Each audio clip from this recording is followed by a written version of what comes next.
আৰম্ভ কৰিছো এটা সৰু মিনি ব্লগ এদি কিনে কাৰণ কি আজি যি বৰষুণ দি আছে এই পানী গংগা নদীৰ পানীবোৰ বৈ বৈ বৈ বৈ গৈ আছে আৰু গোটেই দিনটো বৰষুণত নাজানিছো কি হ'ব ভগৱানৰ মুড চুট বেয়া হৈছে নেকি ইমান বৰষুণ কেলে দিছে তো মাক কৈছো মা খিচাৰি বনোৱা কেনেকৈ এনেকা বতৰ কেতিয়াও পোৱা নাযায় তো এই বতৰত যদি খিচাৰি নাখাওঁ তেনেহ'লে কেতিয়া খাম সেইকাৰণে গৈ আছো দোকানৰে হাতত এটা ছাতি লৈ কেনে আৰু বৰষুণত জিকি জিকি অলপ বৰষুণৰ মজা লৈ কেনে কাৰণ এতিয়া যাই কেনে আচাৰ আনিম আচাৰ আৰু কণী ল'ম মাক কৈছো খিচাৰিটো বহা পুৰা দগৰিকে মাৰি দিওঁ আজি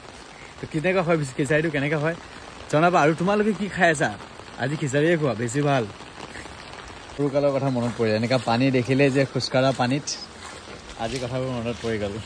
কিন্তু কোনে কোনে আজিও এনেকা বৰষুণত এনেকা খোজকাঢ়া পানীয়ে কাৰণ এইটোৰ মজাটোৱে বেলেগ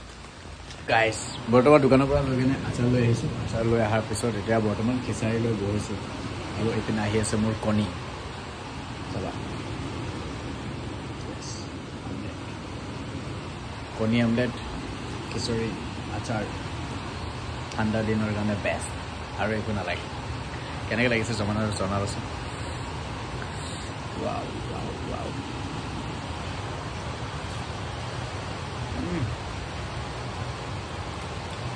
ইমান বৰষুণ দি আছে জানা বৰষুণ দিয়ে আছে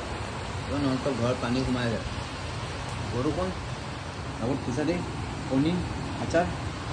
the best dish for this weather কোনে কোনে খাই ভাল পোৱা কমেণ্টটো জনাবা আৰু কোনে কোনে খিচাৰি আজি খাই আছা কমেণ্টটো জনাবা